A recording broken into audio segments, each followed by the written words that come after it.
welcome to the GameFace Footy Show for the Southern Football Netball League Division 4. My name is Russell Robertson and I'm doing it live here in Studio 1 at GameFace HQ. Studio 1 is where it's at because Will's here. How are you, Will? Living the dream, mate. You have a good weekend? Yeah, I had a great weekend, mate. Played some reserves footy and tried to catch the footy with my face or something like that anyway. Maybe I'm getting old. Maybe I'm just not judging it right anymore. Should I quit? No, don't quit. Don't quit. You can keep playing until your legs fall off. But you know what? You were known for your high marking, not headbutting the footy. Yeah, it seems to have passed me by. Paddy, how are you, mate, over there on the end? I'm very good, mate. I'm very good. Just remember, there's always a thirds if you get stuck. So. All right, well, I'll keep that in mind. A big weekend of football, ladies and gentlemen, in this division, and we're going to crack into it. I can't wait. The top story is up the mighty Yarras. They knock off Frankston in a big result. We'll talk about that soon. Hawks back into the top 4. Big wins right across the board. I can't wait to crack into this division. But first, before we do any of that, we've got to go to this guy here. He's going to just shoot off really quickly and do a GameFace app update. Go! MelSafe is a leading provider of certification, audit and compliance services, specialising in safety, quality, environmental and chain of custody standards. G'day guys, time for another GameFace app update, proudly brought to you by MelSafe. MelSafe are the experts in auditing and compliance services, so contact them now to review your safety processes to ensure your employees are working in a safe environment and achieve all legislative obligations. Plenty of intrigue in 4th Division with several key results shaping the top 4. South Yarra booted 7 goals to 1 in the opening term to run out winners over Frankston at Overport Park in a massive result. Hallam thrashed Lyndale to return to the top 4, aided by Moorabbin's hefty loss to Lyndhurst. CPL also took the points over the Redlegs. Now in the Resi, CPL, Lyndhurst and Hallam all won, while the Yarras took the fight right up to the unbeaten Dolphins. Looking at the ladder, and South Yarra have taken the Dolphin spot in the top 2, and after 13 wins from its last 14 games, are shaping as a key premiership threat. The Hawks have also tipped Moorabbin out of 4th spot after making up 8 points and 15% in just 3 weeks. Some great footy played there by the Hawks. The only intrigue remaining in the Scoobies ladder is the battle for 2nd spot, with Lyndhurst, Hallam and South Yarra all still in the hunt. Now remember guys, there's plenty more to see on the GameFace record app, including all the live scores, the footy shows, goal kicking leaderboards and the weekly top 10 player rankings. And all divisions of footy and netball are covered, so make sure you download the GameFace record app for free from the App Store or Google Play. Get your GameFace on. There absolutely is some lookalike value with you and Jane Bunn. I'm sorry to say, mate, you're a beautiful specimen. Mate, I could not agree more. I reckon I've got her covered in every measurable quantity. Just curves in all the right places. No, Voluptuous is my middle name. Can't agree with that one. But anyway, what we can all agree on is the Yarras. They are hitting some form, Will. Frankston 6-4-40, defeated by the Yarras 10-4-64. Again, a hot start, 7 goals to 1 at quarter time, and the result speaks for itself. Those guys, they must be happy, Paddy. Will, let's talk about it. Well, to start with, they've won 13 of the last 14 games and they are coming into the final series like an absolute freight train. And a big result, as you say, not just because of who they knocked off the 2nd place Frankston, but to roll over to Overport Park, Paddy, and knock them off on their own dung heap. That's a massive win for the Yarras. Yeah, not an easy task at all. That's a huge result for them. Not unexpected, but the start, they're just firing, absolutely firing. And just some massive similarities between Cerberus last year with how South Yarra are going about it. Cerberus last year, from memory, won either 15 or 16 of their last however many games last year. Yep. Consecutive games is how I'm trying to say that there. Yeah. We got there in the end. That's yeah, right. we did. To take out the flag, and South Yarra are sort of rolling in the same sort of direction. So fantastic for them, fantastic for the division to just shake it up, because 4 weeks ago, it was a 2-horse race really. South Yarra looked like they could, but weren't quite there, and now they've stepped it up a notch. That's what we love about football. So anything can happen if you bring your best game, your A game every single week. And it is a long season, Will. It is. To be up every single week is very difficult. That's why I suppose you think about the Essendon Football Club back in 2000 to win nearly every game except one. It's an amazing effort. But the Yarras, you know, what do we take out of this, Frankston and the Yarras? You say the Yarras are building some nice form going into finals, which is really important, but what about Frankston? I don't think they'll be too disheartened. I mean, they're still going to be playing finals. I think they've now got a fight on their hands, though, to finish, top 2 and get that double chance. But I think this game says more about the Yarras than it does for Frankston. This is where the story is. I mean, the first key point is, as you said a couple of weeks ago, the Frankston ground is very, very similar in dimensions to Keesey, which is where they're going to be playing their finals. The Yarras have built a bit of a fortress down at their new home ground, as it was at Fritz Holzer in previous weeks, and they've sort of been pigeonholed, I guess, as a home club specialist that never really lost at home, but away from home they might have struggled a little bit. But this year, they've proven that that's not the case, having beaten the top 2 sides away from home. They beat Lyndhurst at their home ground. They haven't beat Lyndhurst at Lyndhurst yet. I stand corrected. But still, nevertheless, it's a That fantastic... rarely happens, Paddy. He's like the Rain Man of this football league. You've corrected the Rain Man. You must go home tonight feeling pretty proud of yourself. Sorry, mate. I didn't mean to do that to you. But yeah, they've beaten. But they've beaten them convincingly. They sent an absolute message last week against Lyndhurst, and now they've backed it up against Frankston. But yeah, last one was at South Yarra's home ground, so they haven't played Lyndhurst on a bigger oval, and they did in round 1, and they got a fair touch up, but they've well and truly reversed it in the last 2 times they've played them. And they were, to be fair, when they played them, they were homeless. They didn't have Lee Park to play at. Played all their games away, and Frankston walloped them the next week. And I guess from that we probably thought a bit more of the same from the Yarras, but they've certainly come to play. The other key thing, 10 goals for, and obviously 7 in the first quarter. They're really starting to take their opportunities early. As we saw last week, they got off to a hot start. Those half chances in front of goal, they're starting to nail them. And if you're going to be playing some, if you want to be playing off in a premiership decider, that's the way you've got to go about it. Yeah, 100%. And this makes it exciting because coming in, you've got, when you look at the first finals, Lyndhurst are going to finish top 2 from how it's going. South Yarra could jump them if results go their way in the next few weeks. Frankston still could finish second, any of those sides. But that 1-2 spot is going to be so important leading into those finals. So it sets up so much. You called that last week when you said the Yarras and Lyndhurst result sets up any number of combinations for that top 3. And obviously the top 2 is where you want to be in this division. And it's now a pretty open race, although we could probably scratch, I guess, Frankston from the minor premiership now. But as you say, anything can happen. We know football, when you get out there on game day, it's a war, it's a battle. But what this has actually done, and what I love about this, there's a bit of psychological warfare going on here. The Yarras have planted a few seeds here, and the clubs are going into this going, all of a sudden, Lyndhurst were out now just going to win this thing. And now they're going, well, hang on, the Yarras are coming, Frankston, what can they do? We just don't know. So I love that. I love that, especially when there's not too many teams in the division. You've got to make it interesting. Talk to me, both of you, about the style of both these clubs and the way they play. Coming into finals, is it going to shape up the Yarras? Because they seem to have just pulling it together towards the end here. Is it a finals brand of football?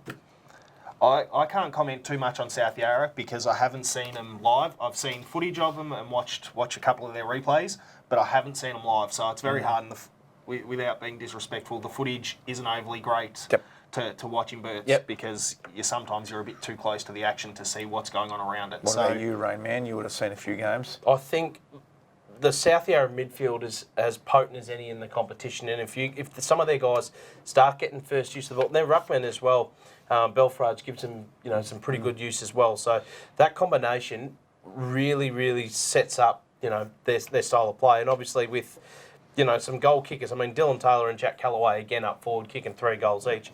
If these guys, Steghouse, Mark Simons as well, back in playing some good footy, if they're getting the ball through the midfield, feeding it to these guys, how do you stop them? Yeah, absolutely. Speaking about unstoppable, let's move on to the next game, and it was Lindale 3-1-19, defeated by Hallam 27-14, 176. That's an unstoppable feast of goals by the boys at Hallam. Charlassian, 7 goals, had a bit of a day out, Paddy. He's been a real surprise packet this year. He's super consistent with his goal kicking, runs through the midfield, fills holes wherever they need, does everything.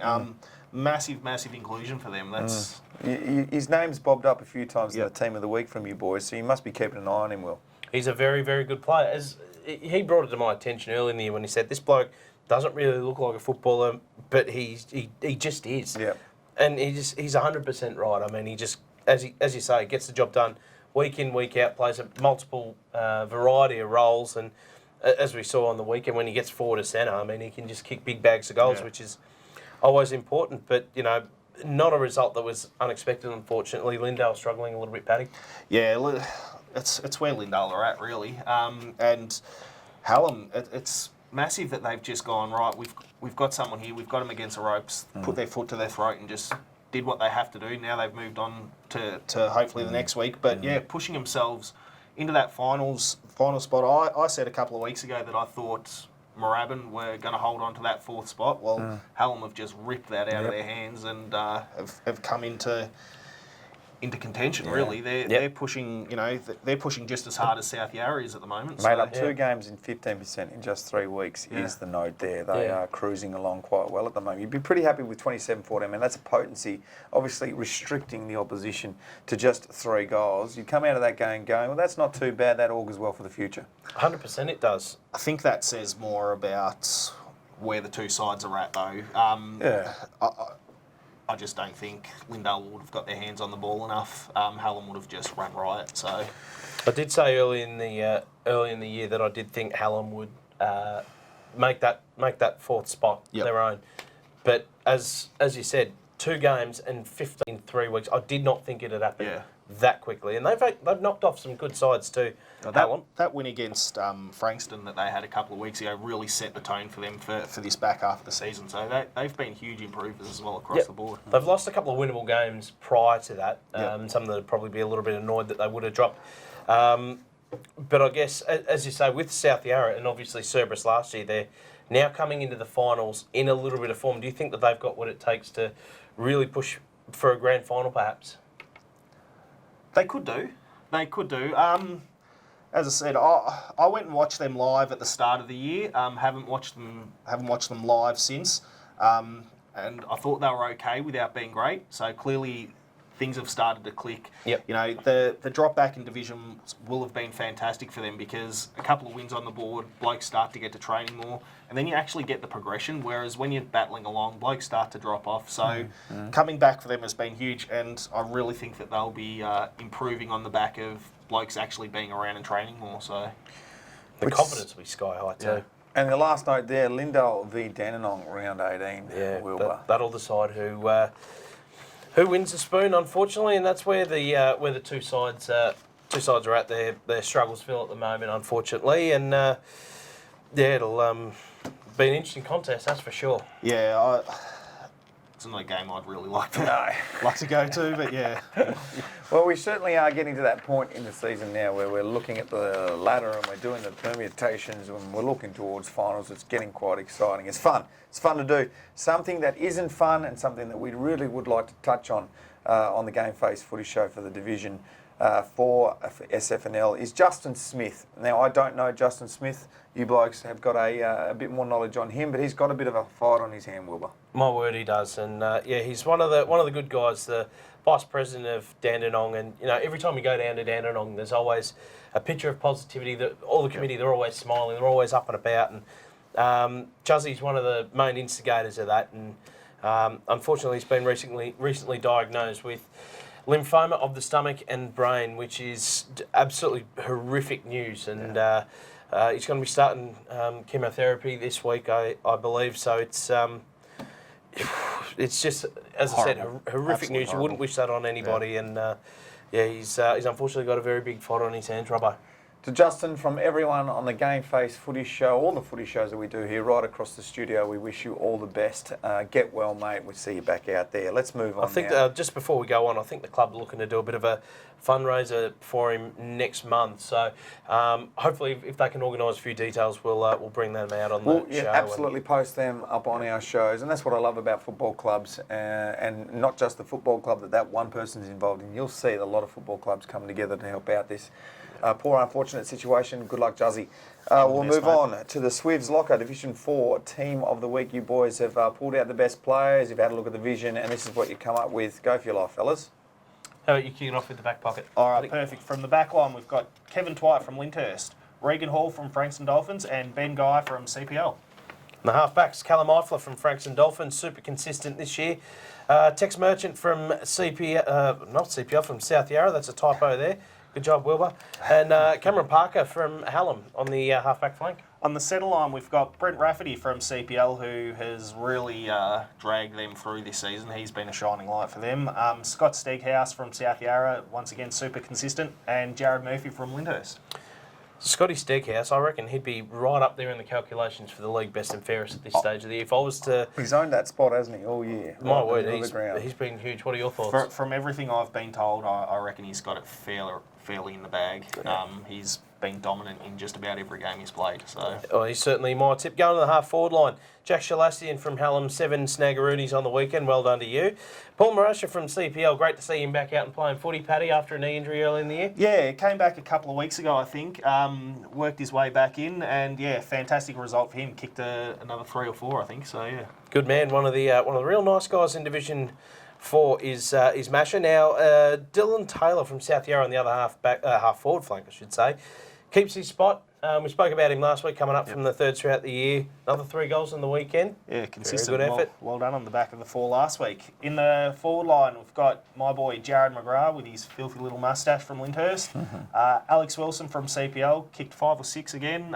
He's been super for them this year as well. And Jack Callaway from South Yarra. He's been good as well, has Jack Callaway. And the rucks, Brendan Murphy from Frankston Dolphins. Rory McIver was best on ground for Hallam on the weekend. Big win for them. And Hamish Browning from Lyndhurst. Normally we see him running out of the goal square, striding out the goal square, but in the midfield, on ball. Well, for most of this year, he's been swapping forward mid. He did a huge pre-season, has got himself super fit. Just a big goal-kicking machine, whether he was running through the middle or up forward. And I'm in the understanding that he played mostly midfield on the weekend, kicked a lazy 4 and just dominated the game. So well done to you, Hammer. It's phenomenal that a bloke of his size can be regularly running through the midfield. I mean, you just don't see that sort of stuff. He probably won't. Oh, he's got a big head, so he probably will after talking about this. But he used to be in the I think it was the Victorian diving program. So he's actually a fair athlete. Like you don't meet too many divers, do you? No, you don't. I could name a few, but I'm not. Matthew Lloyd, is that what you're talking about? Yeah, come on, move on. When you actually watch Hammer play, he's super athletic. He's got a massive leap. He's a very good person, very good footballer. So good on you, Hammer. On the interchange, another one of my old boys, Jeremy Jacoupy, cracking bloke, has been out injured an awful lot this year. So good to see him back playing footy. Ash Allen from Hallam, the coach who was in not last week, the week before. Mitch Wood from Hallam and Mark Simmons from South Yarra. Well, wouldn't Ash Allen be a happy boy at the moment? And certainly Hamish Browning would be, given the wrap-up that you've just given him. I'm sure he's slipped you a 20 for cash for comment, I think we'll call it. And Johnny Laws, cash for comments. Round 17, fixture brought to you by MelSafe. Let's crack into this. Pick your winner. Dandenong at home to Hallam. Who's going to start us off? I'll go here. Hallam will win this comfortably and have a soft little entry leading into the starter finals. I think so too, and a good opportunity for them to possibly rest a couple of players in the lead up to finals. I mean, I know this time, there's always a few niggles. You want to be 100% fit heading into finals, so I think Hallam, comfortably, but just want to see Dandenong be a little bit competitive. Yep. We're all in agreement there. We'll move on to the 2 Linds. Lyndhurst versus Lyndale. Lyndhurst at home.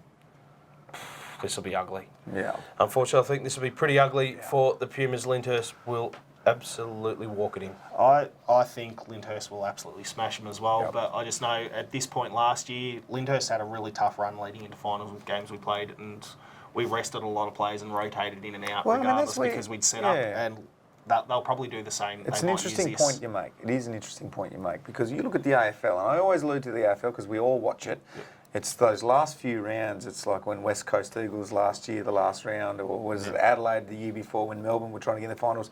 They were just steamrolling, but they rested about 10, 15 guys because they knew what they were doing. So just keep your eye out. It probably won't be the big blowouts that we think because you're starting to think forward. Unfortunately, with this game, I don't think it's going to be the case. I don't think either of those 2 games will change too much. They'll both be decent scorelines. We'll move on. I reckon the Dandenong Hallam one will be a lot closer. Okay. Moorabbin v Frankston. Moorabbin at home. Frankston by plenty. I think Moorabbin have unfortunately run out of gas for season 2019, and Frankston probably won't be too pleased with what they served up on the weekend. So fired up to come back. So Frankston will have looked at what Lyndhurst did to Moorabbin last week as well and be wanting to make a statement. So Frankston will come out and absolutely trounce them again. And the on-fire Yarras will be taking on CPL at home. You'd think the Yarras will continue their winning ways. You'd want to hope so with that sort of form. But you look at where it sits at the moment. CPL technically still in line with making finals. They've got a chance. This game's going to snuff them out. Yeah. South Yarra for me. Yeah, I think so too. But you know what? How can you tip against South Yarra at the moment? They are the in-form side in this competition without a doubt, and they'll get the chocolates in this one. Good on them. They're riding a wave. Well done, boys. Okay. That's been the show for the Division 4 SFNL. We will see you back here next week to talk about everything that happened with round 7. You drawing mustaches on your run sheet? I'm just scribbling now. I'm scribbling. I'm listening to Here everything you I say. think you were writing notes and taking some notes, doing your research, and you're scribbling I mustaches. take my job very, very seriously. He shaved Will. it off, and he's just drawing replacements. I miss it. I miss it. I'll give me mustache back. Dale tell you to get rid of it, did she? She did actually. Thought so. Getting a bit scratchy. And I agreed with her. A few too many grey hairs in there as well. It was a bit telling, Daddy, a bit telling. That has been the GameFace Footy Show. Enough from us here. We will see you next week as we rip into another round of Southern Football Netball League Division 4. Get your GameFace on. Get your GameFace on. GameFace on. GameFace on.